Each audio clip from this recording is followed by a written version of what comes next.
This is a Breath of the Wild 100% speedrun. What does that mean? To 100% Breath of the Wild, you need to get all heart, stamina upgrades, 120 shrines, 15 main quests, 42 shrine quests, 77 side quests, 18 memories, 100% on the map percentage, which means all towers, but it also means all map locations like bridges and ruins that are named. All 900 Koroks from their source. You need all key items, which includes Hestu's gift, all horse bridles and saddles, all Kilton Medals, which means that you need to kill all 40 Hinox, all 40 Talus, and all 4 Molduga. You need all Sheikah Slate upgrades. You need all Divine Beasts. You need to complete the Compendium, which is pictures of everything. You need the Master Sword and all permanent armor fully upgraded.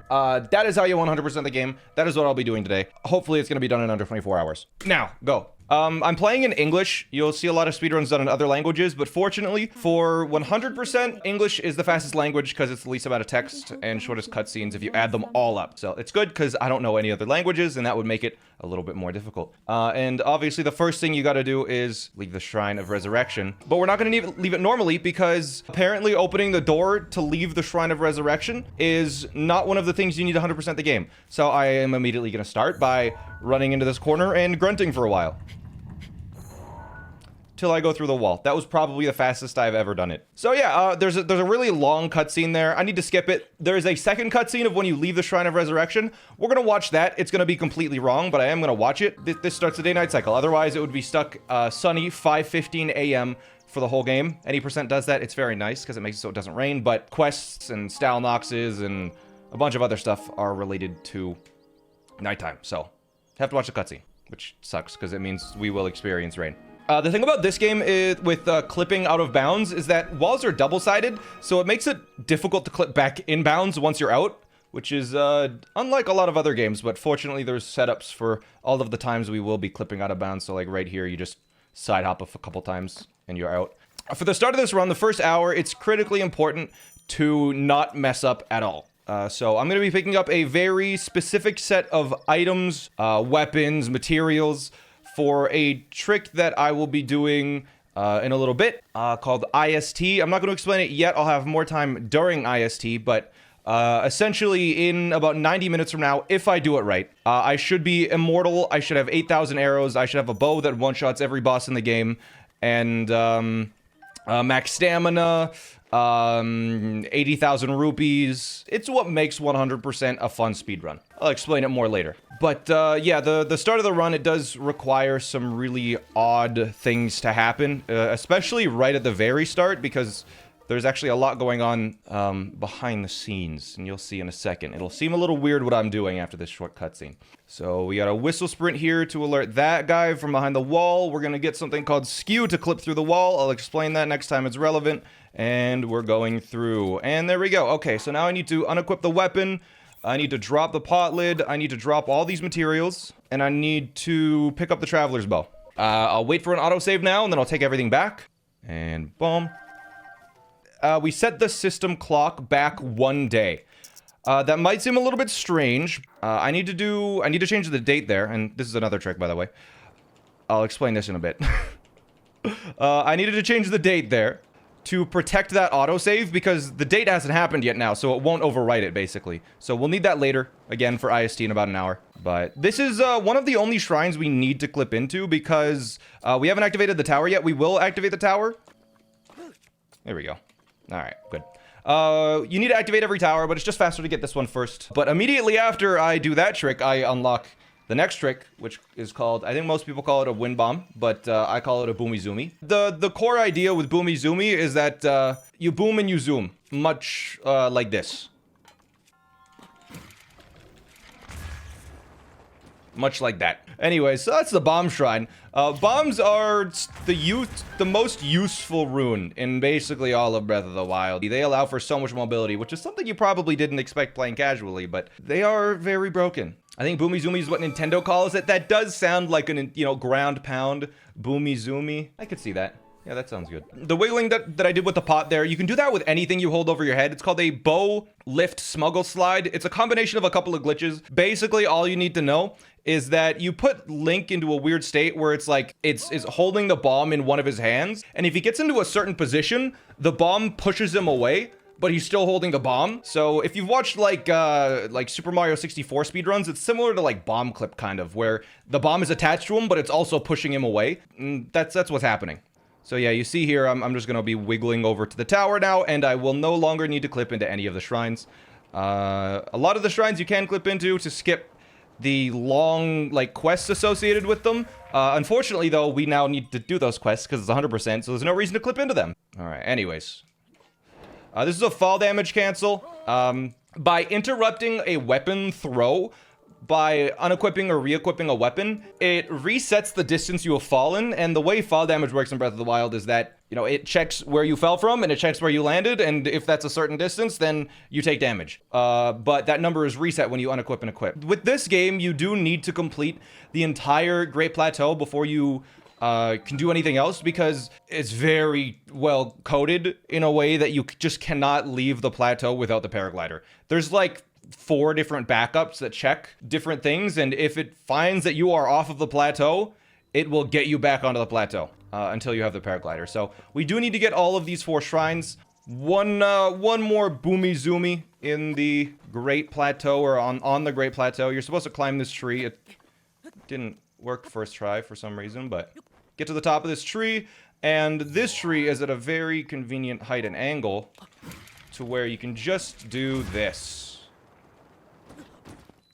It is amazing how perfect that spacing is to just get that. What is the wiggle part of wiggle bombs used for? So, when you're holding the bomb and just standing still, the bomb isn't really affecting Link. So when you wiggle, it kind of exerts a little bit of force every time you turn. The faster you wiggle, the more force is put onto Link, and the faster it pushes him backwards. Something that I'm going to mention here is right here. It says skip cutscene. I'm not skipping it. There is a reason for that. I'm waiting. Now I skip the cutscene. Doing that saves 10 minutes in 100%. I'll explain that actually next shrine, because there's a trick here. Called a stasis launch that is, this is one of the only stasis launches in the run. This is how people used to move around in Breath of the Wild speedruns before all these tricks were discovered. There's only like 1 or 2 left in the whole run. So, you just, it's, you know, what you see is what you get. You smack it, and then it sends you in the direction you smack it, as long as you're in a safe place to be launched. Back to the skipping the shrine cutscene. I don't skip that immediately because it saves time, which it sounds a bit weird. At the end of the shrine, talk to the monk, right? The game starts to load the exterior world. If you skip the cutscene immediately, it just resets that loading and loads it again. So it just took all that time that it spent loading it, and it wastes it. It just chucks it out. But if you wait, then the game hits a threshold in loading where it won't reset anymore, and it won't have to basically load the overworld twice. This shrine has one of the silliest little strats in it. You just aim at this wall here, and apparently it doesn't go into bullet time. Wait, why did that not go into bullet time? I don't know. Anyways, like I said, I will be making mistakes. I am not perfect at this run by any means, but hey, there's the end of the shrine. We didn't even need that friggin' Cryonis block. So yeah, that's 4 shrines of 120, 116 to go. There are a lot of quests in this game that require just a bunch of items, and upgrading armor requires a lot of items. Like, you need to upgrade a bunch of armor, you need a bunch of fish and dragon parts, Lizalfos parts, 55 rush rooms for a quest. You need a lot of random garbage to 100% this game, and a lot of it takes a fair bit of time to stop moving. Bro, wind is terrible in this game. Almost as bad as rain.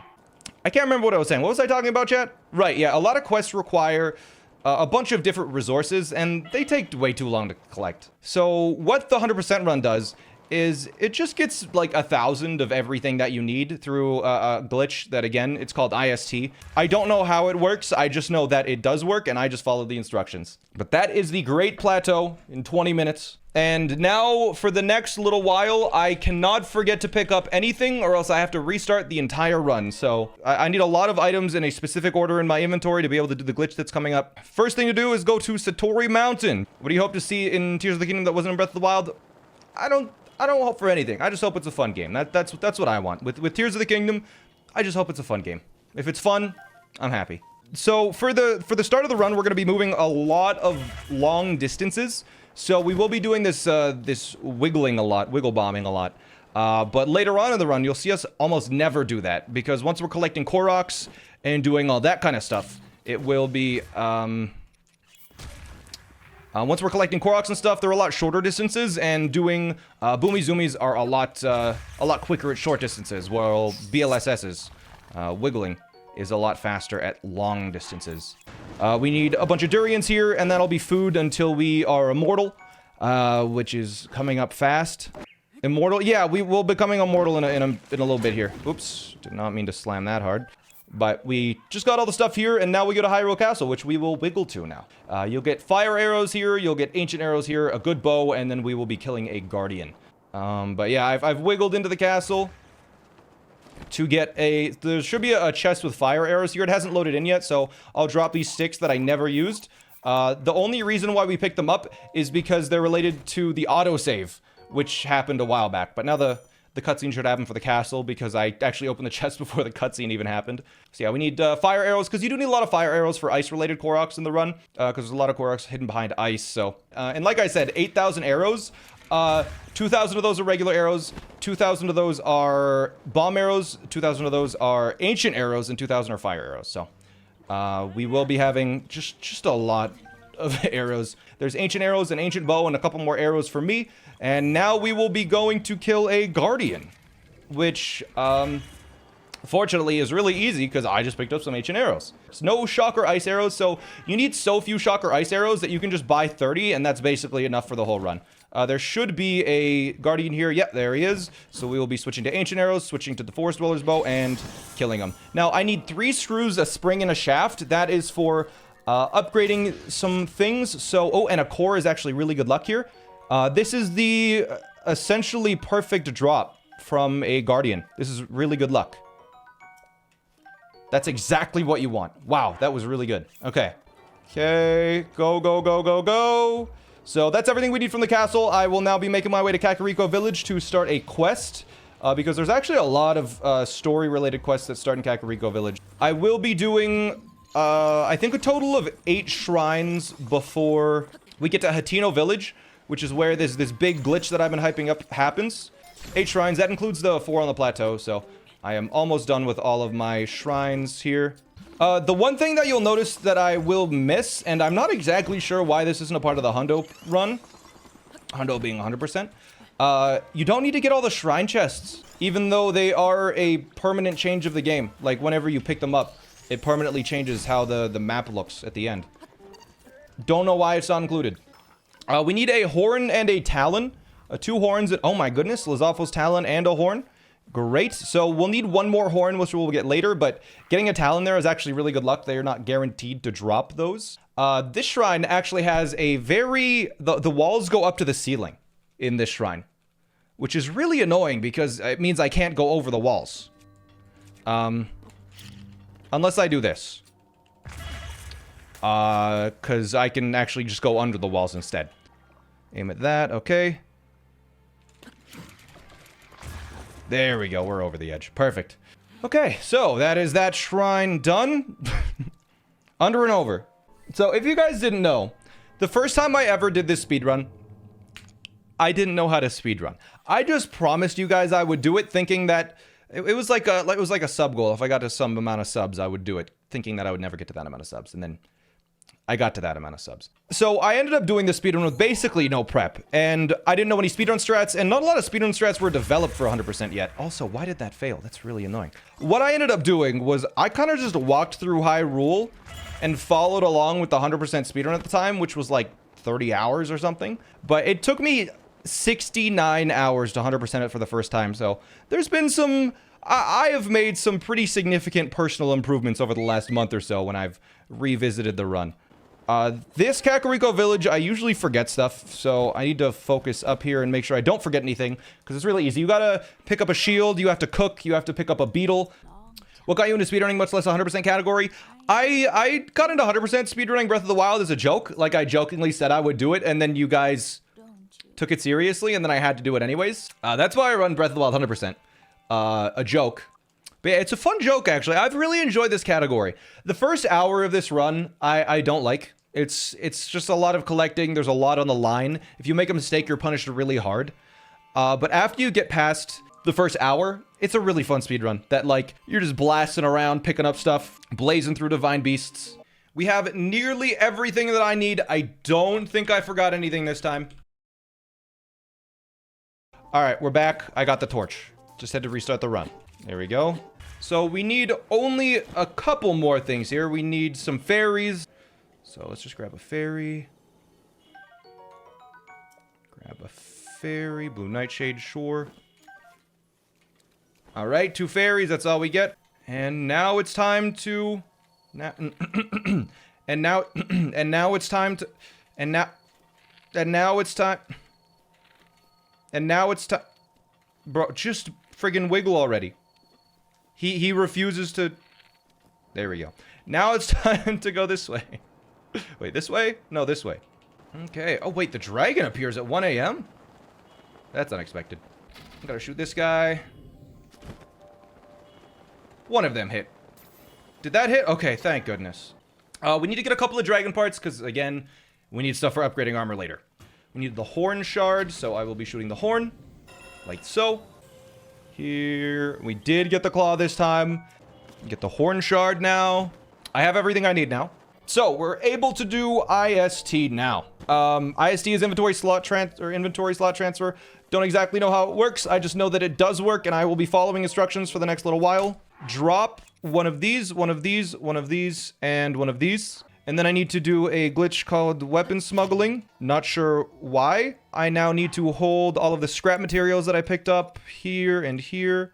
I need to equip a shield, equip an axe, or equip this. Hold it in one hand, so now I can interact with this guy. There we go. The hardest part is timing this press. It's like a couple frame window. Then you sell all of these. Basically, you're still holding items, but the game doesn't think you're holding them anymore, and I don't exactly know what affects the game, but the game thinks you still have those items when it doesn't, so it, like, kind of corrupts it a little bit in some way. I'm going to be menuing for about 20 minutes. If you're watching the YouTube video, you'll probably just see the end. I have now finished the glitch, so let's look at my inventory really quick. I'll take some time loss, just to give you guys an idea of what I have. So, I have a lot of stamina food that fully refills my stamina. I have 1,000 of these. It only looks like I have one. I have 1,000. All the wood for this, all of the fairies, all of these for upgrading stuff. I have 2 bows that deal 125 damage. They're 10-shot bows, though. And I have 80,000 rupees, as well as max stamina. A lot of everything. Oh, yeah. Also, I have 2,000 arrows of fire arrows, regular arrows, bomb arrows, and ancient arrows. But now we can start getting Koroks. This is our first Korok, which I am getting an hour and 26 minutes on the run. Yes, I know it seems a bit late, but trust me, this is the fastest way people have found to do it. But this is actually a really cool trick. So there's a thing called weapon smuggling, where if you interrupt while you have a weapon holding out like this, if you pick up a bomb and unequip a weapon at the same time, it'll kind of just smuggle the item as if you're not even holding it. But the weapon, you're obviously still holding it. So you can kind of just do any action now, and the torch will just stay lit, as long as it's not raining. So I'm just going to do 2 quick boomy zoomies, and we'll be at the top in no time. Just like that. There you go. And so, I'm not even holding the torch. Smuggling it. Now we have a little bit more menuing or a little bit more cutscenes, because I do need to upgrade this, and then we're free. We can actually play the game normally. Okay, yeah, when I say play the game normally, I mean, it's more of a, we don't have to worry about the cutscene bits. But the thing is, that inventory glitch that we just spent 30 minutes doing, if I ever reload a save, it will mess with my inventory in ways that I don't understand and I don't want to have happen. So we do need to close and reopen the game to get rid of it. There is an optimal time to do that. It is after the next Korok, and you'll see why. But yeah, I spent basically a full month, probably a little over 100 hours, learning this speedrun. Because when I learned this speedrun, like really learned it for my second attempt, I wanted to do it in under 24 hours. I wanted to do it in a reasonable amount of time. Yahoo! All right, one more rune, and then we are free. Free to collect another, 899 Koroks for fun. Our attention span is dwindling. Can we get some Subway Surfers? Well, you don't need to worry about your attention dwindling now, because I'm actually starting to play the game. We're gonna get this Korok. If you save the game, it will put you back at the last location that was a safe location. So if I close it now, it'll get rid of the glitch. When I reload into the game, Link will actually just be right back up at the top, because that was the last safe place. So we're gonna go this way. Bang. Good boomy zoomy, buddy. From now on, we are just doing the optimal line of things to... You'll see. Okay. So yeah, basically the shrine, it's an apparatus shrine. You usually need to go solve a puzzle. I'm not going to solve that puzzle because I have boomy zoomies. We're at the end of the shrine. Pretty much every shrine has that. Every shrine, it's a little bit different. Some are harder than others. This is one of the more... This is probably like a medium difficulty shrine because getting the right launch at the right angle can be tough. I almost messed it up there. With a run like this, a lot of people ask, like, how do you remember the entire run? And first off, I have the route on the side. So if I ever forget something, I can just look at the route. But it's kind of weird how quickly your brain starts to remember this kind of stuff. Like after 1 or 2 runs, your brain doesn't really remember, oh, I need to go to this Korok. I need to go to this Korok next. I need to go to this shrine. It's kind of just like, wait, this rock, I feel like I have to run this direction now. Like after this Korok, I'm gonna be at the top of a mountain. And the direction that I'm facing is just the direction that I have to boomy zoomy. I'm pretty sure I go to a Magnesis Korok, but I don't really know yet until I get there. I just know the direction I need to go, and your brain just kind of remembers for you. It's really interesting. I couldn't tell you probably where all of the Koroks are, but I could tell you how to get all of them. You remember the path, you don't remember the stops along the way. And I think it is a Magnesis right over this hill. Yeah, right here. Yeah, also chat is helpful to remember stuff. And boomy zoomies are really versatile. They can send you horizontally, they can send you straight up depending on how you do them. They are some of the highest skill ceiling things in the game. Also, this is really interesting. You have to match the apple trees together, but it actually only checks the apples. So if you just freeze the one apple on the tree that needs to match and chop down the rest of the tree, it's like, oh yeah, all those 3 apples are lined up. All the apples have been taken off of the other tree. It's kind of silly, but it just works. This is a setup for getting a Korok. Should work, I think. I'm gonna shoot one more just in case. Ooh, did I miss? I missed. If I shoot here, it should just hit a Korok. There we go, it hit it that time. Yeah, there's an acorn in a tree over there. I just remember I need to shoot at a certain line on the thing there. What's your favorite game that isn't Odyssey? Why are you assuming my favorite game is Odyssey? What if my favorite game is something else? What is my favorite game? I really like Elden Ring. Minecraft is also really good. But now that we've got the camera, we're gonna go talk to Impa to unlock memories because there's 18 memories all across the land, and we do need to find all of them. Are you chopping all of the trees? I don't need to chop all the trees. I don't know why I would need to chop all the trees. You don't have to chop all the trees for 100%? No, trees respawn. Alright, so we're gonna start with upgrading bow slots because we're gonna be doing a glitch after one of the Divine Beasts to get even more really good bows. There's another trick here that they call Golden Gauntlets, which is a reference to older games. You can trick the game into thinking your a heavy thing is actually a light object. I just picked up this, and the game actually thinks what I'm holding is a bomb right now when I'm holding a rock, which allows you to throw things, walk faster and throw things further. So, boom. You wouldn't normally be able to throw it that far. Now, going to the Shrine of Resurrection, because you have to warp to the Shrine of Resurrection because you can't get in because it's locked. Because there is one Korok in the Shrine of Resurrection right here. It's one of the easier ones to miss in a casual playthrough. Because who goes back to the Shrine of Resurrection, right? A couple seconds later, we are now at the Rito Village. We now need to go down here to buy out the entire shop. So, I'm gonna buy some wheat, because we'll need to be cooking some foods over the course of the run for quests. And pretty much every recipe that's story-related requires these items. Unfortunately, they're just all in Rito Village. We don't need to buy any arrows, but we do need to buy sunshrooms for a quest later on as well. And now we're able to go to the Divine Beast. I know, crazy, right? We're already going to the Divine Beast. We don't have any cold clothing at all, but you don't need it because you're immortal. Any damage you take literally doesn't matter. So I can just blast myself whenever I want. Just keep going faster. It's good. Something about this minigame is that you can actually pre-fire your arrows before the minigame starts. So I can shoot this and then talk to this guy, and after the minigame starts, that'll just instantly explode. Give me the point. But yeah, look at this. Ding! There's one. We already got one. And there you go. Less than 3 seconds, we've shot all the targets. Alright, and we need a couple of bows for a glitch we're going to do later. We're actually going to turn all of our bows into Great Eagle bows. You would think, hey, wait, why are you turning into Great Eagle bows and not the Omega bow? The Omega bow is really strong, but it cannot shoot at a distance, and there's a lot of, balloon. It's not very accurate. The Omega Bow is the bow that deals, like, I think it deals like 1,250 damage per shot. This is the only Divine Beast that you don't need to grab the map for. Because all of the puzzles and all of the little pedestals that you need to reach in the shrine are totally accessible without having to tilt the bird at all. The optimal way to do this is just you just fly around mostly. So yeah, we're gonna shoot a couple of things. Don't mind me. Excuse me. So like normally you'd tilt the shrine, or you'd tilt the Divine Beast to get this one, but you can just fly in with the wind. There are 4. There are 4. 4 of what, huh? There are 3. I wonder what there's 3 of. This dude keeps counting. Alright, let's see if I can mid-air boomy zoomy here. The wind is really awful, so it makes it difficult. But I got one, nice. But, I guess I'll land on the mouth. Please make this. Oh my god, he made it up. This is dangerous. This is very dangerous. But I think I'm gonna make it. Ooh, I think I made it. That did not hit. That. What am I even supposed to do here? Please don't kill me. Why is it not dying? Please! Let me through! Okay, that was weird.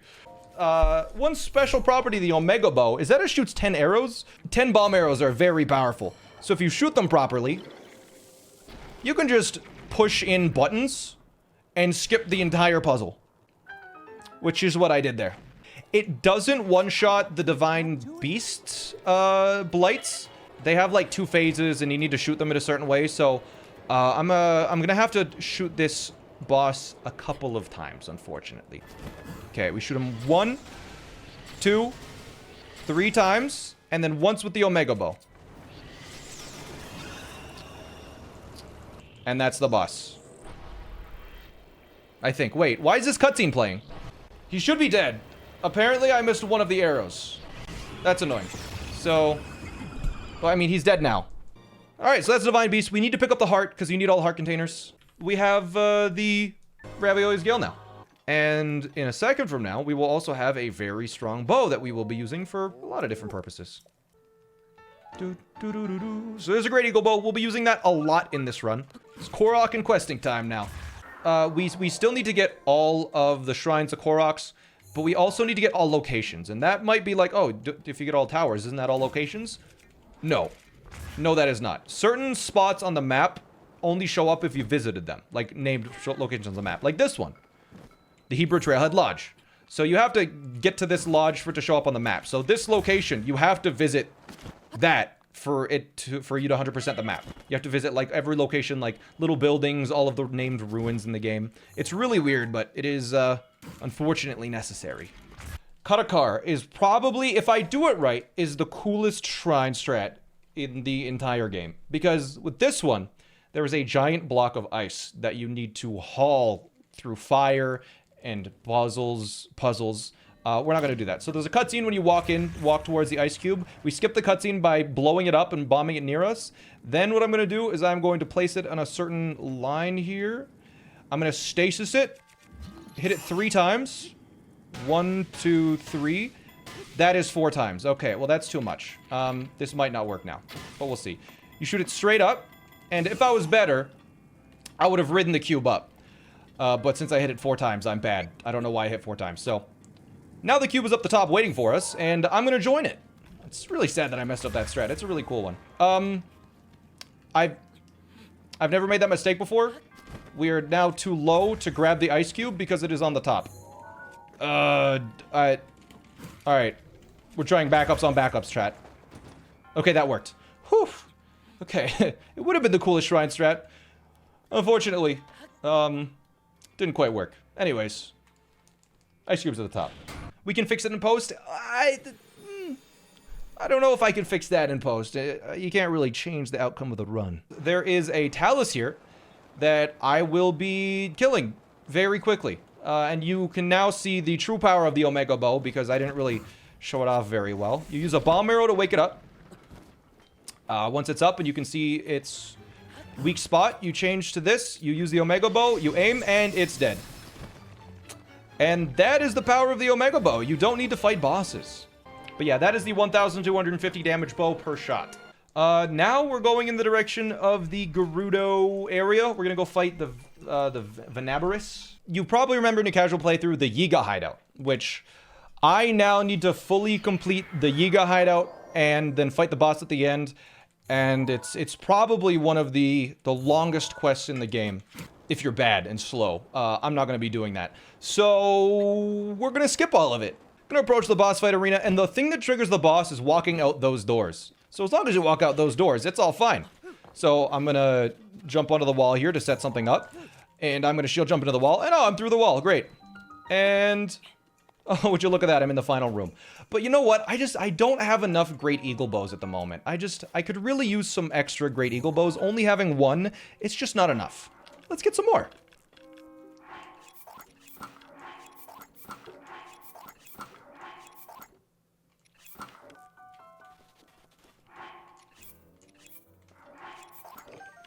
And now we have 2. And now we have 3. And now we have 4.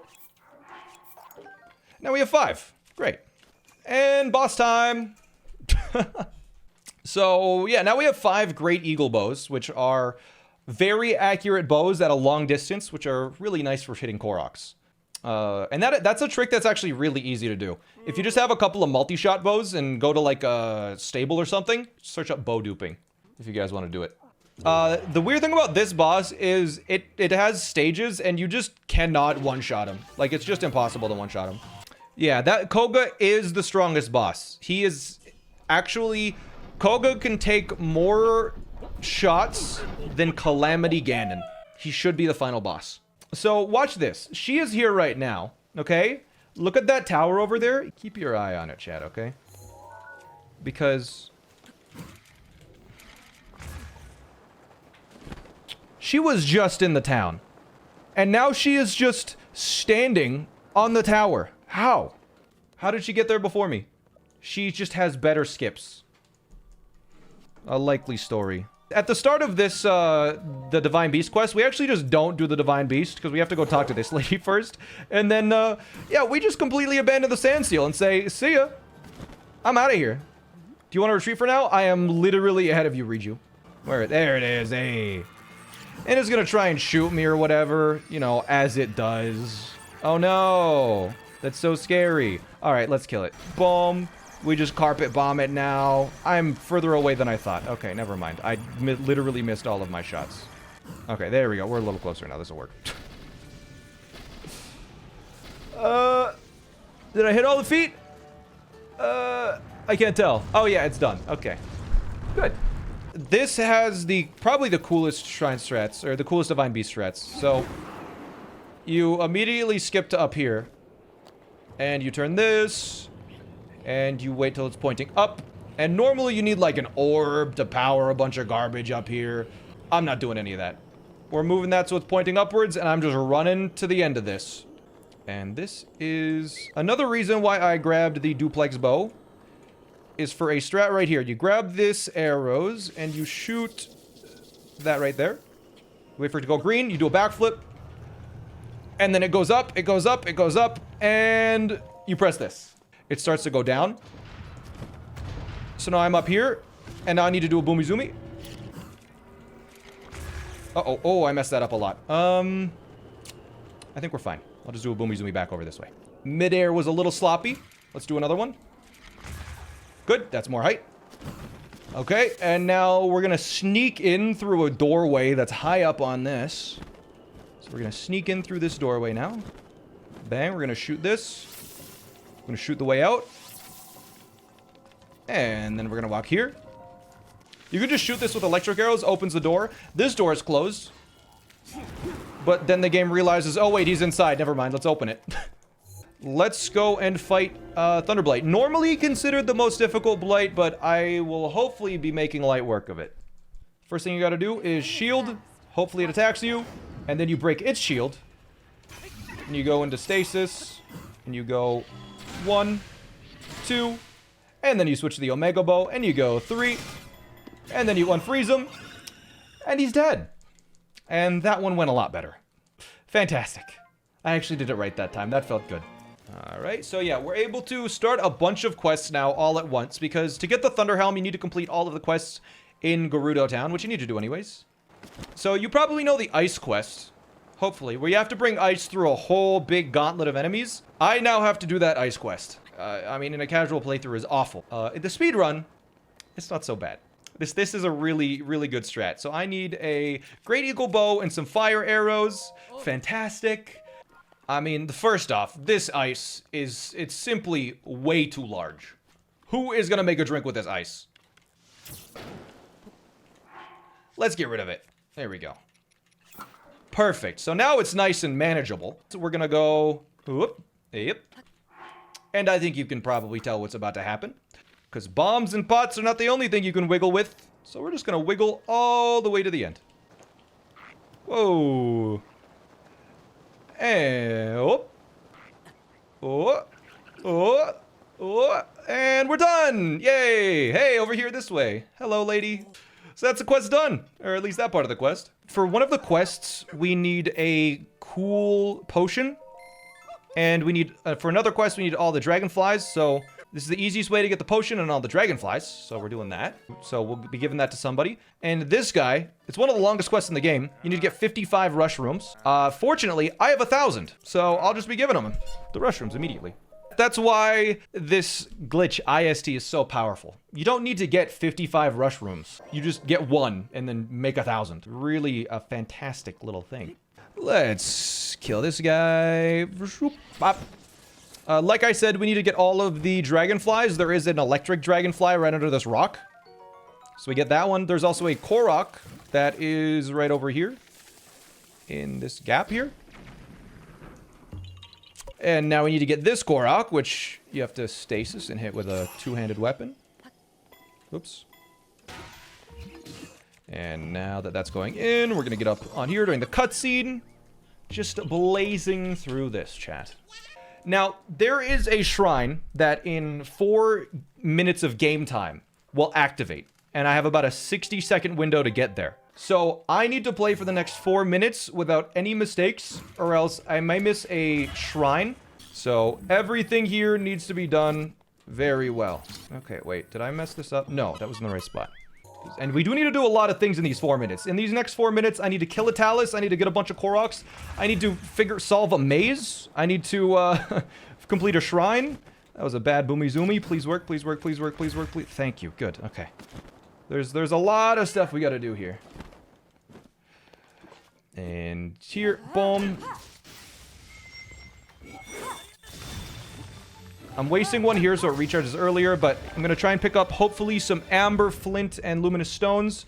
That is a lot of amber. Perfect. We need 10 over the course of the run, and it's sometimes hard to get enough, but haven't made any major mistakes yet. As long as we don't make major mistakes, we'll make it in that 60-second window. Because there's a few moments like this in the run that are, like, timed, and you just have to get to places fast to save the most amount of time. Because you don't want to be waiting for 4 minutes, right? You don't want to get to a spot and then have to wait for, you know, however long. Alright, now I need to solve a maze. Okay, tricky maze, but I think I've looked through the maze and I think I've solved it in my head. Alright. If I were to do this maze, personally, I would start from here.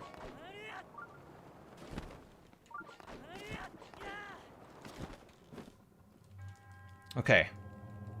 To you who sets foot here, my blessing awaits you at the labyrinth's end. I really hope it doesn't take too long to find the end. Okay, I found the end. Good. Good. So, ideally, we get there at 4:40 p.m. It is now 2:20 in game, which gives us a minute and 40 seconds. So, we just gotta focus and not hesitate at all for the next couple of boomy zoomies.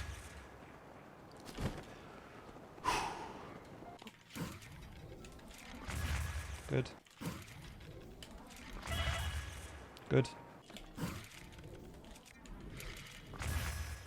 Good fast launch. Fantastic. 310. 1, 2, 3, 4. Korok. That's why we got all the fire arrows, because there's a surprising amount of Koroks that are just shoot an ice block a million times. Going fast. I haven't made any mistakes yet. I think we'll make it in time. Because we have 15 seconds of in-game time. That's not including, like, bullet time or anything of that nature. We're still fine. We're still fine. So now the minute window is starting. I think we'll make it. I think we'll make it. Stand here and... crouch on this block. Come on, activate. Why is it not activating? Okay. This next shrine coming up is one of the harder ones because it's a really small one and the ceiling is really low, so it's hard to just hit the right angle. I hope I get it. Come on.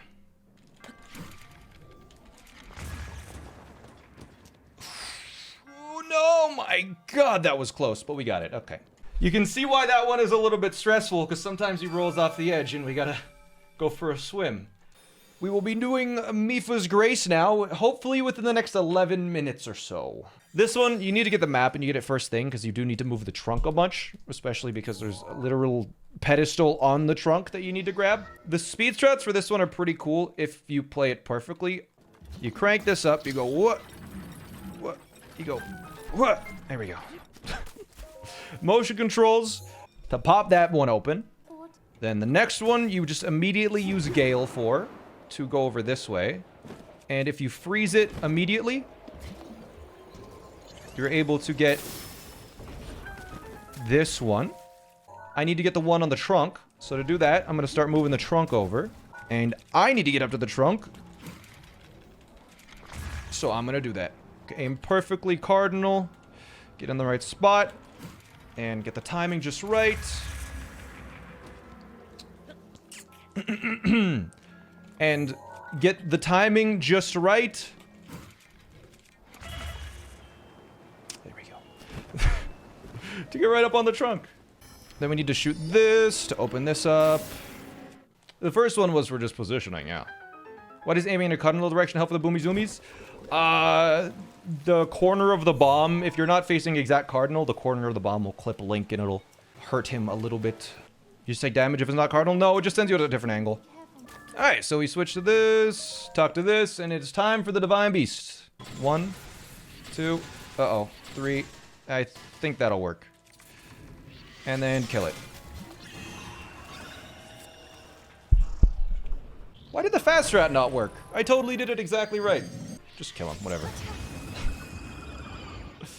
Well, it's over anyways. And now there is only one Divine Beast left. Probably, I think it's everyone's least favorite. Just because Death Mountain is really annoying. Alright, so we are now in the second quarter of the run. I need to equip a metal bow or else it will burn. The thing is, though, we don't need to equip any fire armor. Or armor that protects us from heat. I do need to unequip bomb arrows, though. That would help. Damn it. We will catch on fire, but it literally doesn't matter because, again, I have like 1,000 fairies, probably like 970 now, but I have way more fairies than I will ever need, and they have no risk of running out. I think the lowest I've been at the end of one of these runs is like 720 fairies left. So it's really not an issue. I will not be running out of juice anytime soon. This next part is pretty critically important that I do fast. If I do it fast, I can save a lot of time over my personal best. My personal best loses about 5 minutes on this next section because we need to go save Yunobo. And if you're fast enough, you can get to Yunobo. Oh, that is the wrong way. Where are you going, Link? Oh no, oh, this is just a whole train wreck. Okay, well, we're probably not saving the 5 minutes. As I was about to say, if you're fast enough, you can get to Yunobo before the things spawn in front of the door. I am not, clearly, because the stuff is there. So I'm going to not do the quest and do the other strat. So what I need to do is land on this, like so, and then hope we can clip in here. Oh my god, is it first try? Oh my god, it was first try. So that's an ESC. It's a type of clip that is a lot more difficult than the previous clips you've seen in the start of the run. It's like a frame perfect trick. You have to like re-equip a shield on a certain frame, and I got it first try. It's incredibly exciting. I'll say it. I'm really happy about that. I remember the first time I had apple juice. I remember the first time I had apple juice. Do you know how insane that is? It was preschool. We had our little break time. We were sitting all at the table. I had the apple juice. We got it in these little juice boxes, right? I tried it, took a sip, and I was like, ugh. Like, I almost spat it out. It was that bad. But they were like, no, you gotta finish your juice box. And I remember I forced myself to get that juice box down. It was not comfortable. It was disgusting. I like apples, but apple juice was just, it was not good. And so I finished this dang apple juice. And I just feel ill for the rest of the day because I ate something I really did not want to. And I remember I get home and I'm laying in bed as like a 4-year-old. And my stomach just hurts so bad. I'm just like squirming in bed. And I remember thinking to myself, it's that damn apple juice. It is that stupid, disgusting apple juice that's making me feel this way. And so, ever since then, I did not have any apple juice at all. You swore as a 4-year-old? Okay, I'm paraphrasing a little bit. That's not exactly what I said because I was 4. But I remember thinking to myself, it's the apple. I cannot have it again. And I never had it again. Until about 2 weeks ago, when I was ordering food and they had a choice for a drink. And I said, it's been 23 years since I've had apple juice. I'll try it again. And I had it. Exact same feeling. Disgust. Couldn't stand the stuff. I'm never gonna drink apple juice again. I gave it a second chance. That's all it's gonna get. I remember in grade 8, I had a science teacher. She was like the chemistry teacher. But she was really into like, okay, let's find out everyone's learning types and what everyone responds to best so I can best teach the students or whatever. So we had to take this test of like, what is your general learning style? That's what it was, your learning styles. It was like, are you a visual learner? Or like, do you read to learn? Or do you hear things to learn? Or do you need to physically interact to learn? And I remember going through the test and I was like, yeah, I do that. Yeah, I do that. Yeah, I do that. And it was stuff like, hey, do you count the steps when you go up them? Hey, do you like making music? It was just stuff like that. Yeah, I do that. Yeah, I do that. And by the end, I had checked off 99 out of the 100 questions. Because genuinely, they just applied all to me because I just did a bunch of different random stuff all the time. And I remember handing it in and she looked at it and she just skipped through and it's like, take this seriously. And she gave it back to me, like a blank one, and I just did it again. Handed it in, I had 98 out of the 100 questions checked off because like one of them I was like, I guess I kind of don't do that sometimes. After that, she was like, fine, whatever. You know, it wasn't for grades. I was just trying to find how you learn best. I'm trying to help you. Like, I don't need your help. Literally what I do is I read the textbook at the beginning of class and I ignore you for the rest of it. It takes like a minute. And you also absolutely hated school. School was great. I just played video games the whole time and like screw around with friends. Yeah, I definitely didn't need help learning. I think the way I was raised definitely benefited to like self-teaching stuff.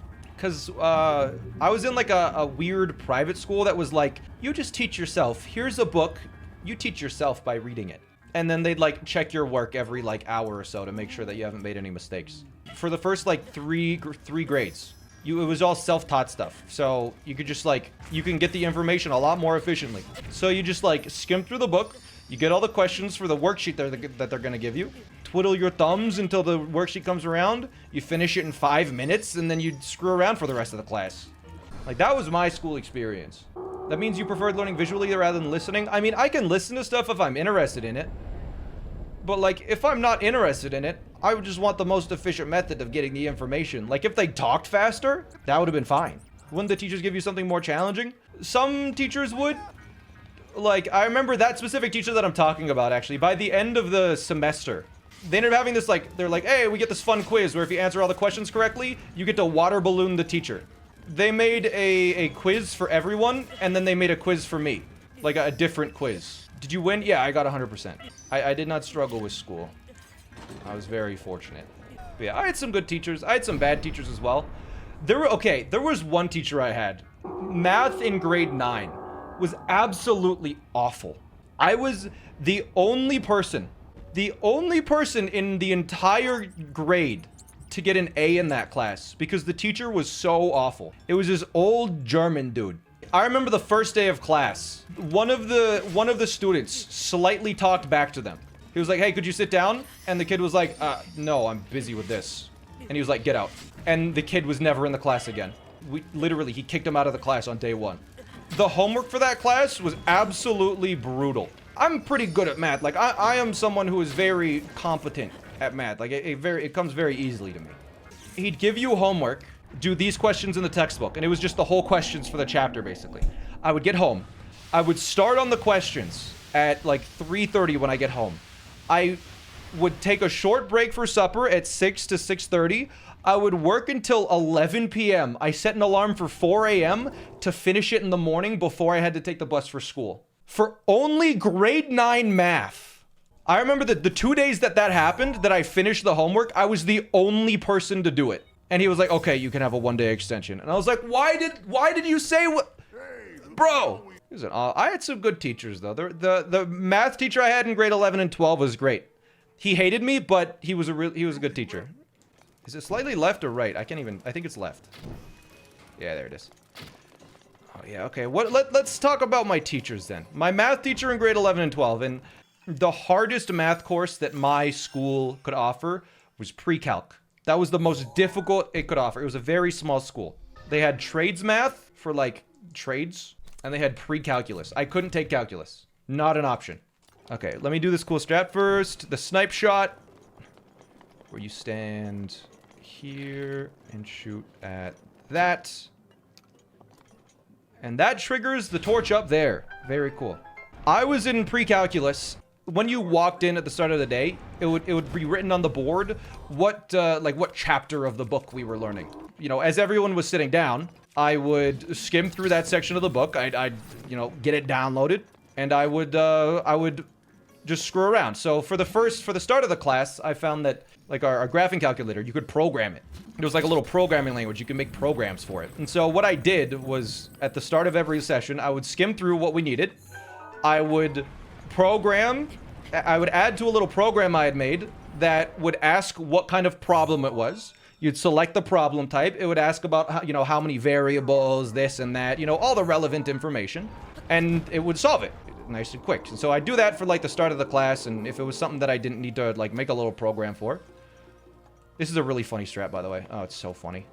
And if it wasn't something I didn't need to do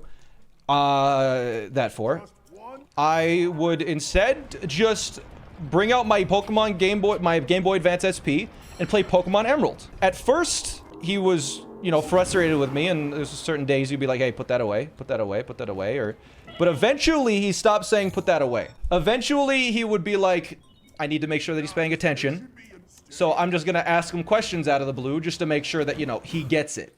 And, I was getting good grades, so it was fine. But give me a second here. I just got to shoot this guy twice. 1, 2, and 3. There we go. And he's dead. Good. It got to the point where he would call on me sometimes, and he'd ask a question, and I'd answer it, because, like, I was competent. But there was one day where I was looking at my Game Boy Advance SP, everyone had sat down, I'd skimmed through the lesson.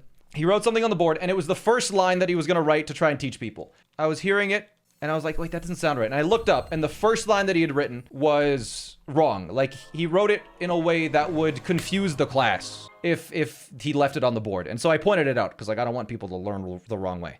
And he'd be like, oh, yeah, you're right. All right. Thank you. And I go back to playing Pokemon. He wrote the next line. And the next line, again, had a mistake that was pretty critically important to understanding the material. And so I pointed it out. I said, hey, there's a mistake there. You should probably fix that, or else, you did. I wasn't usually this kid, but on this specific day, I pointed it out because it was really relevant and people would genuinely misunderstand. And this happened like 4 times in a row. He wrote line, I would correct a mistake. He'd write a line, I corrected a mistake. And I was not trying to be annoying, but it like literally they were critical mistakes that people genuinely would not understand the material. It was just, he was just having a bad day. But eventually, after like the 4th time, 5th time or so, he said, Tanner, you know what? Why don't you teach the class today? What do you mean? You stand up here and teach the class. I mean, I guess. So I went up and I taught the class for that day. He grabbed my Pokemon, my Game Boy Advance SP, and he played on it the whole day. For the whole class. Like, I just went through the lesson. He had notes written down, so I just read it out. Did my best of explaining it. It totally... No, it did. No, because for some added context, he was like a family friend. So we did have a bit of a rapport like outside of school. And so we were kind of, you know, we had that kind of, you know, joke at each other a little bit. He ended up walking from like, I think it was at like Mauville or something, and he ended up, or walked from like Fall Arbor to Mauville or something. Like he did basically nothing in the game. I think he was just trying to act like he was playing it.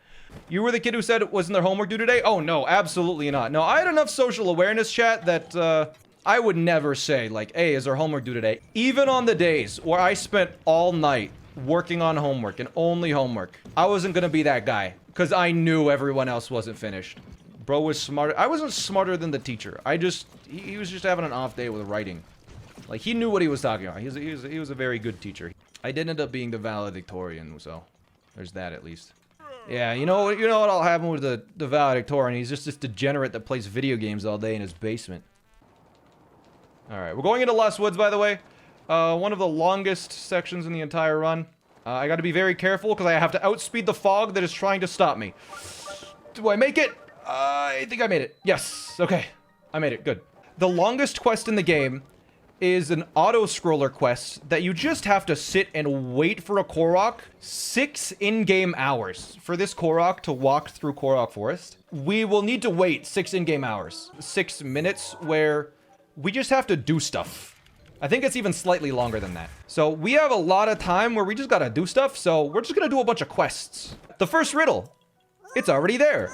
The second riddle, it's already there. The third riddle, it's already there. And he just, basically, is just years waiting. The Korok isn't lagging. The Korok just walks really slowly.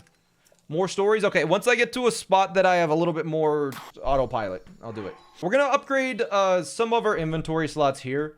We don't have all of the Korok seeds yet, but it's just nice to have more slots. We can pick up more weapons and items, so I will be doing that, upgrading as much as I can. It takes a couple of minutes, but it is worth it, because, I mean, it has to happen again. We're getting all the hearts right now to get the Master Sword. Anyways, get the Master Sword. Yeah, you can't cheat the Master Sword because it's related to a quest. So we have the Master Sword now. It only took 7 hours. Nice. Alright, so, we're done Korok Forest now. But, we're going to kill Dark Beast Ganon next. Alright, to the castle! Let's go. First crush story? I mean, I don't know, I had a crush in, like, preschool. Teachers don't count. No, it was a girl in my class in preschool. I remember, though, actually, bro, I almost had, in grade 4, I almost had W Riz. They were talking, I think her name was, like, it started with an I. I can't remember the name. It was a long time ago. Ingrid, Irene, Isabella. Okay, we'll go with Isabella. That wasn't it, but sure. Preschool, I had this crush on Isabella. You know, obviously you're in preschool, you don't know what that means. You just know how it feels. And so I kind of just left it and be like, whatever. I just feel shy when I'm around her or whatever, you know? I remember grade 5. We ended up in the same class. She had like moved away and then moved back. Someone in our class had a crush on Isabella, and I walked in on some, I think 3 people were talking about it. Like, did you hear that, like, David has a crush on you, Isabella? And then I walked in and I saw this, and I was like, hi. And they're like, oh my god, you weren't supposed to hear that. And I'm like, what's the big deal? Like, I had a crush on Isabella, like, a couple years ago, too. Because it wasn't a big deal, because I didn't have a crush anymore. I wasn't nervous anymore. And I remember they just were all like, how could he even say that with such confidence? I remember they were just shocked, and I was like,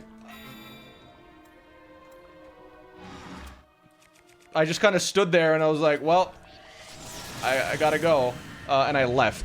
But bro, if I had a crush on her, bro, I was in. I didn't at the time, but man, they were just shocked. It could have been W Riz, but it was the literal opposite. Oh yeah, so we fight Dark Beast Ganon now, and that is to get a star on the profile, but also we could just stand here.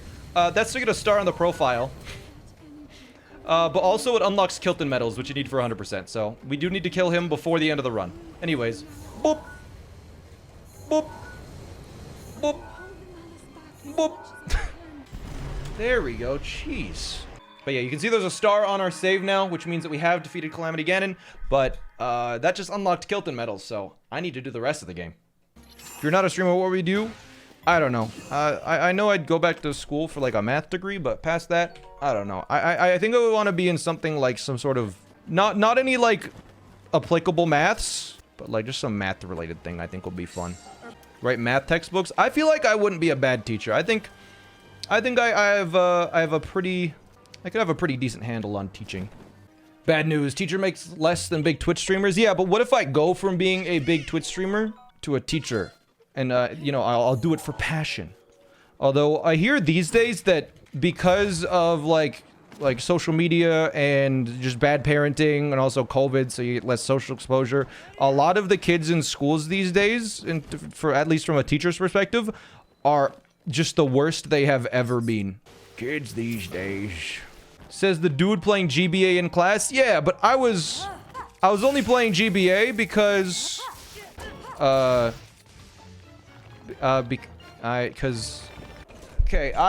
did play Game Boy Advance in class, but I did it respectfully, okay? I was not disruptive. The teacher, he never explicitly said it was okay, but he gave up telling me that it was not allowed. You know, I answered all the questions correctly, he didn't care. Alright, so this is how Stalnoxes are supposed to be killed. You just sit here, you wait for it to wake up, and go, huh? And then you shoot it in the eye, and it's dead. And then somehow, there's a chest. What? Hey, there's the high lead shield. Alright, we're out of here. Let's leave. I posted a picture of my ID. It says my full name in it, right? Tanner Charles Minecraft. You know what 99% of the comments were? Your middle name is Charles? No, almost no one mentioned the Minecraft. Why is Charles the most surprising thing? It's so weirdly normal. No one's surprised. People were surprised. Why did they bring it up if they weren't? Why would I lie about that? Wait, you thought I was lying about the... Wait, let's go back a step. You thought I was lying about the Charles thing, but not the Minecraft thing? You've got to be kidding. Yeah, man, Minecraft's cool. Okay, fair. You're not wrong about that one. Still. My sister's cat is named Squid. Squid is a fun name. Squid is kind of a fun name, though. I mean, come on. You should change your name to Squid and see if you like it so much. Small Squid Gaming. Whenever I beat anyone in CSGO, I type in chat instead of GG. I say, you got inked. Yo, what's up, Squid Colony? We're back again for some more CSGO competitive highlights today. It's your boy, Small Squid 1. Here with another video. Another Squid Colony. We'd be called the Pod. Yo, what's up, gamers? Welcome back to the Pod. Today, we're squidding all over these casuals in Fortnite.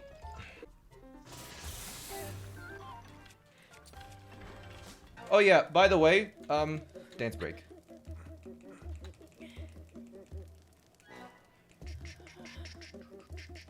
Fortunately, because we're immortal, this is very easy.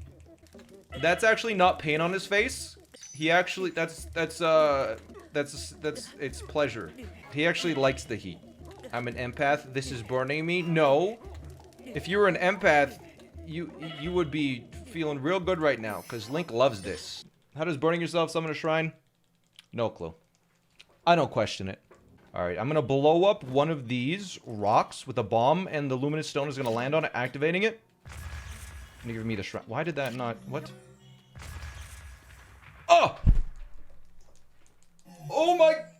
Oh! It worked! That was kind of cool. I've never seen a Breath of the Wild runner exploit, so my mind has officially been boggled today. Stick around for 3 more minutes. I'm gonna do a trick called transmutation. So you need a lot of dragon parts for upgrading armor, but that takes way too long to farm dragon parts. So instead, we're gonna do a little trick called transmutation. We need to hold a Volt Fruit, hold a Lotus Seed,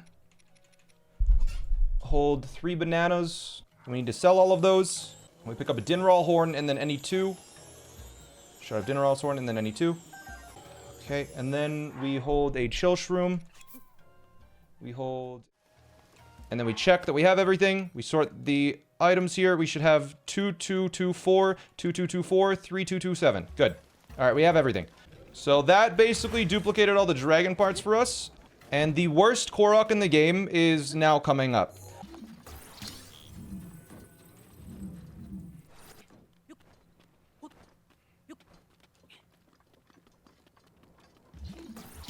This does not fit in this hole. We could take 5 minutes here. That's how bad this could be. How did this get past testing? Oh. Oh, yes! Whoo! We got it in. Anybody a big fan of horses? How about a fan of big horses, huh? Big horse. Giga horse. We're almost at the halfway point. The next split after this, or the next tower after this, is halfway. Alright, one of the most unique Koroks in the game right here on the Bridge of Hylia. Just grab the stick. That's the Korok. Alright, one of the hardest Koroks in the whole game. I'm just gonna whip boulders until it works. 2? The second boulder? I didn't even hesitate. Nice! Alright. That's it. That is half. It's actually closer to 55%. I'm gonna call out someone here, chat. We're gonna create some drama. I watched this YouTube video recently that it was like how to truly 100% Breath of the Wild. And the YouTube video was trying to be as thorough as possible to do everything you possibly could do. Open every chest, cut down every tree, kill every enemy. You know, get 999 of every item, including fairies. Like, just stuff like that. And just for context, getting 999 fairies takes like 7 years if you're only lifting up pebbles. Like, stupid stuff like that. But in the video, they said, there are mini games, so play them all at least once, but you don't need to do them for 100%. And I was watching this video and I'm like, you're telling me I need to get 999 fairies, but I don't need to play all the mini games? Like, if you did what that video said and submitted that to the speedrun leaderboard, your run would be declined because you didn't do 100%. Because there's 2 items you can get from certain mini games. There's the horse bridle and saddle, and you have to do the 2 horse mini games twice with a certain score to get those. And the video doesn't even mention them. Because we need to do this minigame twice. And this minigame is awful because the horses just don't like jumping over these little jumping over things. The one thing that we did discover is that doing it backwards is actually easier. I don't know why. But we need to do one in under 1:30 and then one we need to do it in under 1:15. We can do that in any order though, so the horse, it's not obeying me. The horse is not obeying me. The horse isn't obeying me. This is bad. Okay, this one's gonna have to be sub 130, I guess. That was some serious time loss. But you can see the horse was like moving in a random direction for no reason because it hated me. But that's why we're constantly going, because every time it has that little purple or the red pink heart, it's liking me a little bit more. Okay, I think we make this as long as he jumps over this one. Okay, we made it. Didn't get a massive time loss there. So we just do that again, but we don't mess up this time. Because we do need to do it twice anyways. Don't hit the tree. You see the horse, the way the horse moved there? So that's one of the 2 mini games that we need to play for horse equipment. Oh no, this next mini game sucks in the rain. I'm gonna nail this anyways, chat. Alright? I don't need bomb arrows to get this mini game. Maybe I do. Nope. Damn, he's good. Okay.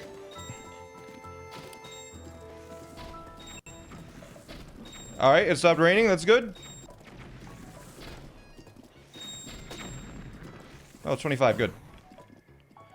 Alright, done. Good, we hit all of them. Are you doing this on Switch or an emulator? Why are those the only 2 options? What has the world come to? What if it was Wii U? I'm not playing this on a flightless bird, chat. I hope you all know that. Also, it just wouldn't be a valid speedrun on the leaderboards if I played it on emulator. Is it Switch or Wii U? There you go, it's on Switch. You know what's crazy is that they didn't really ever patch any glitches out of Breath of the Wild. Like, this is the most updated version of Breath of the Wild, chat. I think mostly because, like, encountering the glitches in a casual playthrough is just so unlikely. Because, like, who the hell is going to do a bow lift smuggle slide? Right? Like, who is going to think of that combination of specific inputs? Like, it just is not going to be a thing that happens. They patched out infinite Guardian parts on the Great Plateau Guardians. I had no idea that was a thing. Huh. I swear there's... Okay. I swear there's supposed to be a door here. But maybe I misremembered. Nope, the game was just screwed with me.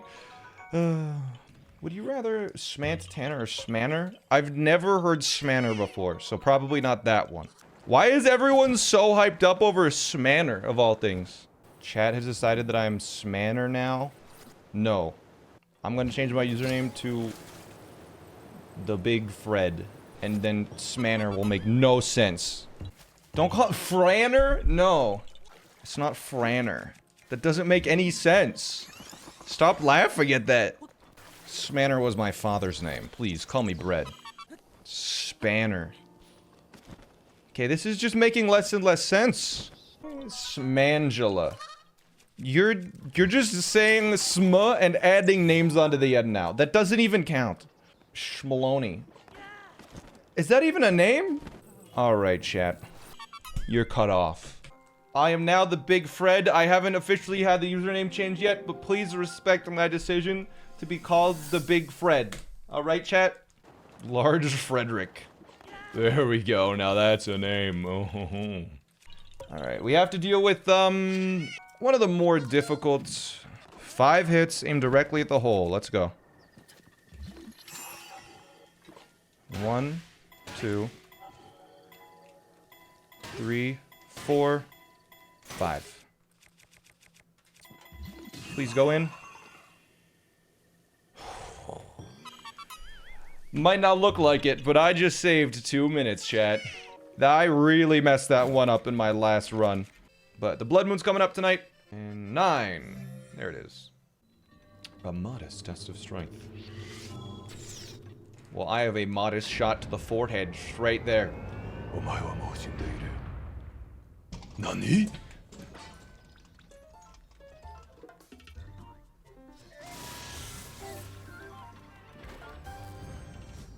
That's the Blood Moon Shrine. One of the worst Koroks casually is coming up. So you might recognize this building because it has a bunch of rocks on it related to Koroks. Here is the way that speedrunners do it. They chop down this tree. They stand in front of this. They pick up the rock. They jump. They pause the game. They unequip their shield. They hold the rock in one hand. They stand on the tree. And then, with a little bit of finesse, a little bit more finesse than this. There we go. With a little bit of finesse, they stand in place. You just got to do that. So next time you're doing that Korok, just do that. What purpose was cutting the tree? So you need to cut the tree because you need something to step up onto to get into that weird state. To wiggle. Alright, I will deliver this letter for you as long as you don't throw it into the river.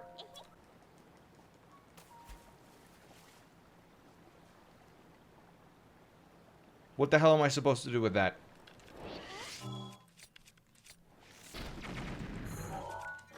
Maybe next time, Finley. Maybe next time. Stupid kids. Alright, the letter's back. Good. Don't land your feet on that, please. I don't care how slow this is as long as we make it. There.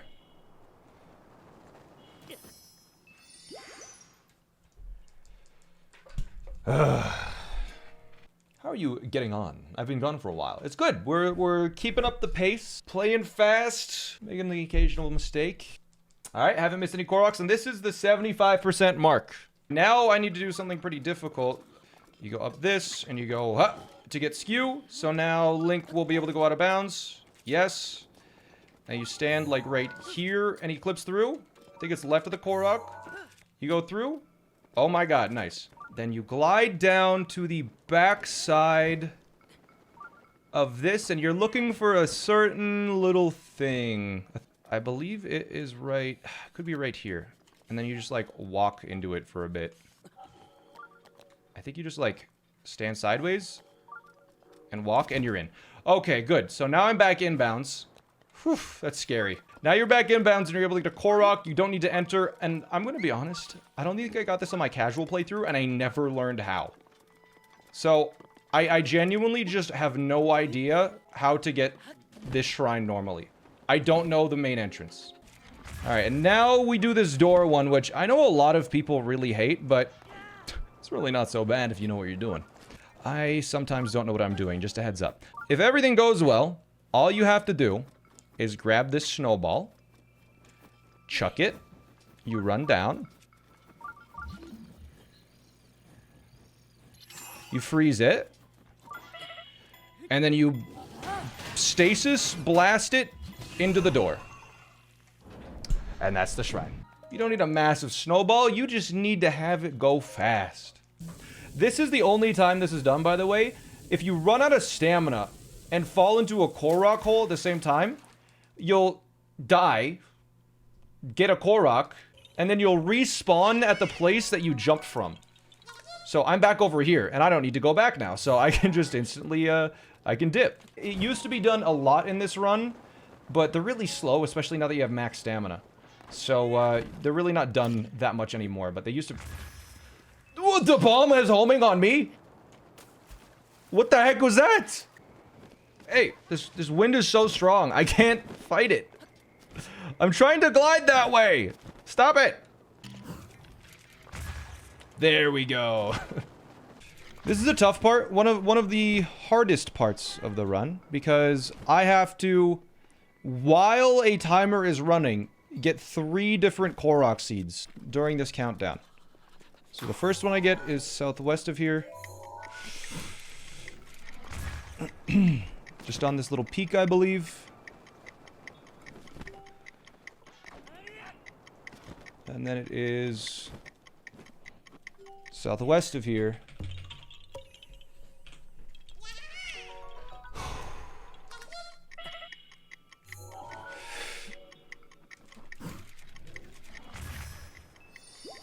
Where I need to shoot a bunch of balloons.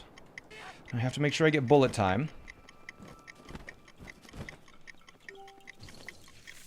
That's annoying.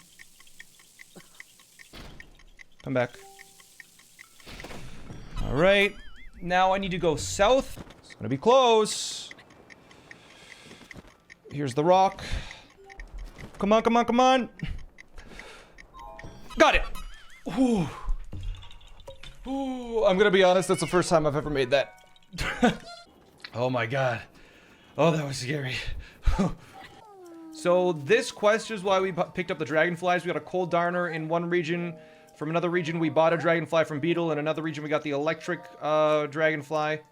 So, yeah, we're just doing the quest related to that. Have you done Eventide? You're right on time. I'm doing it in the next 20 minutes. That's not a joke. This is how Eventide's done. The right way. You start out, before you land on the island, you kill the boss. Then you switch to this bow, and you shoot 1, 2, 3. You land, and it takes everything away from you. Alright, so the boss is dead, so you can just grab the orb. You grab your 3 ancient arrows you shot. You grab the weapons that this guy had. You grab the bow. You grab the club. And you grab this. You equip Magnesis, and you start running up this side. Easy. You don't need to kill anything. So the only reason you need arrows is to get into bullet time. Because you can only get into bullet time if you have arrows equipped. So as long as we don't get assaulted by these mobs too aggressively, everything should be fine. So we're just gonna go like so. Move this over. And they are very much trying to hit me. Please let me pick this up. Okay, that's the most dangerous part. We're free, good. It's a little scary. So now we boomy zoomy to this direction. Goodbye. Okay, we're free, good. Whew. A little scary there, because if they hit you, the orb can roll off the hill, and then you have to climb up the hill again, and it sucks, but we're fine. So now we grab this orb. It's not raining, which is nice. If it's raining, you can actually slip off of this platform and drop the orb into the water. Very annoying. It basically makes you restart, but because it's not raining, you won't slip, And so you can just run along here. Sometimes an ox spawns in this forest. It can hit you off. And again, the orb can drop into the water. Hopefully the ox doesn't spawn. There is a goat. Look at that goat over there. They do like charging you. Check this out. Oh, the ox! Okay, that's the ox I was talking about. But it didn't hit me. Ooh, that came out of nowhere. You get this orb on some ice. You do this. And now we only need to do one more orb. We grab this, nice and quiet. We do this quick because they are grabbing their weapons right now. Place this here. Hit this. 1, 2, 3, 4. 3 is enough. 3 was not enough. Okay, this is very dangerous then. 2, 3, 4. Okay, what is going on? No, no, no, no, no, no, no. This is a whole mess. I still have... Bro, stop targeting them!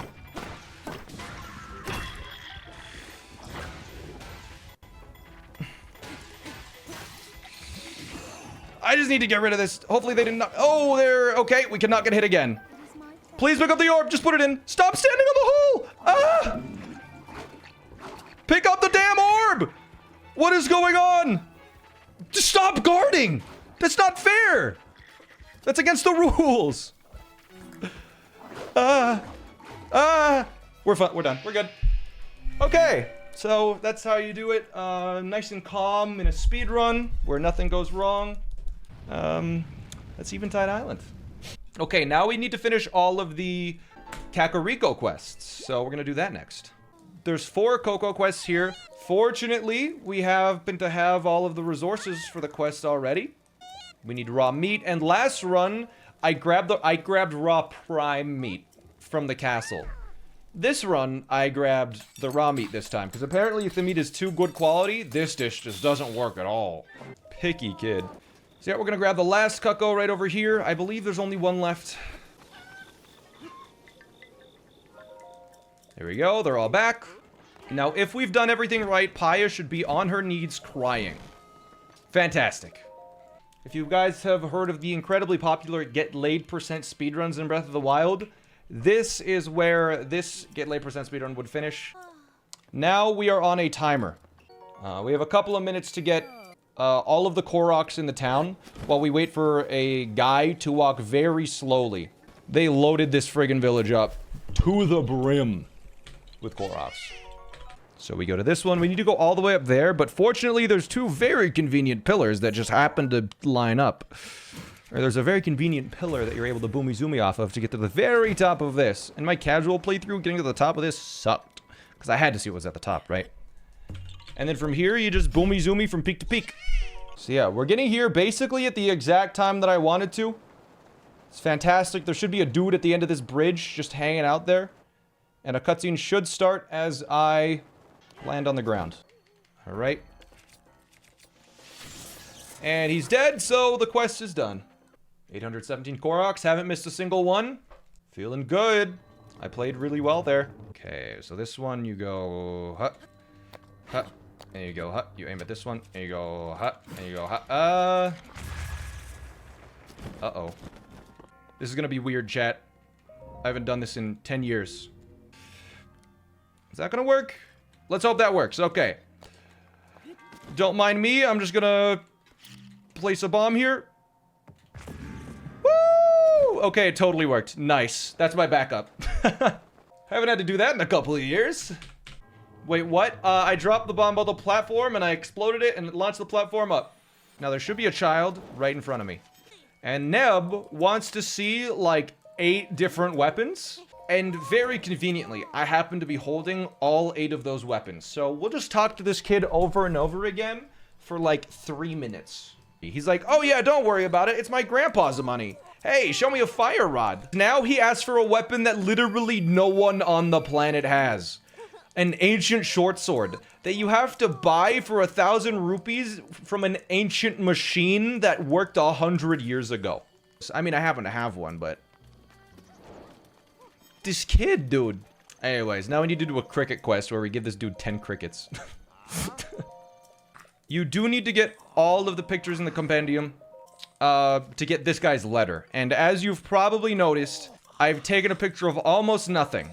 So now we need about, I don't know, like 1,000 pictures. But because I am rich, I can just buy all the photos for a good 40,000 rupees. So hey, there's all the animal pictures. Great. All right, let's buy all the enemy pictures. Cool. Fantastic, yeah. And then all the bosses and premium enemies.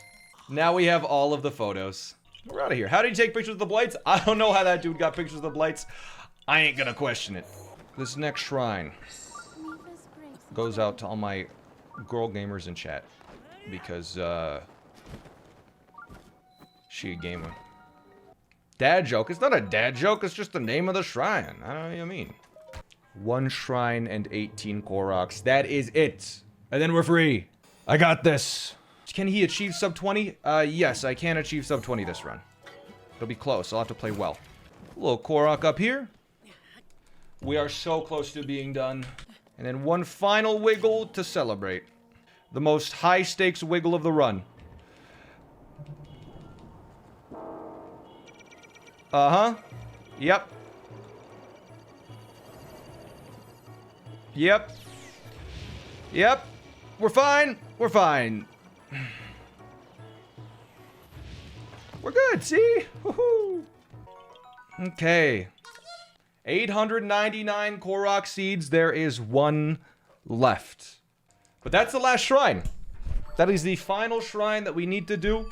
We need to open these chests out of the wild, because this is the one of the 2 sets that we need to fully upgrade. But that's not all we need to do here, because now that we've done all of the shrines, I can upgrade all my hearts using this massive statue. 27 heart containers. Because we glitched shrine orbs earlier, we will have some extra shrine orbs left over, but we got all the hearts. That's 100% worth. We go to Dahesho. We get our final Korok. All right, so the final Korok, you can count to 900, but can you count to 5? Yes, I can. 900 Koroks, all done. Now I just need to upgrade some armor. So yeah, there are 7 pieces of armor that you need to fully upgrade because you can't actually hold all of the armor in the game at the same time. You only upgrade the permanent stuff that you cannot get rid of, which is the Zora set, the Set of the Wild, and the Champion's Tunic. All to level 4. So we need to watch 28 cutscenes, yeah. Do do do do do. What? Go go go go go! So we need to get Mon to buy some things. Fortunately, we have almost 1,000 Lizalfos tails. You need to buy a monster extract for one of the last quests. And we need to buy the monster bridle because you need all the bridles and saddles because once you have them, you can't get rid of them. About monsters, now this is the big part. We need to see if we've killed all 40 taluses. If I've missed one, it doesn't tell you which one, and you have to just kill all of them again. But I killed all the stone taluses, so we get the Medal of Honor. Good. Now, just need to worry about the Hinoxes. We've killed all of the Moldugas, so we get the medal for that. It's just up to the Hinoxes. Did I miss a Hinox?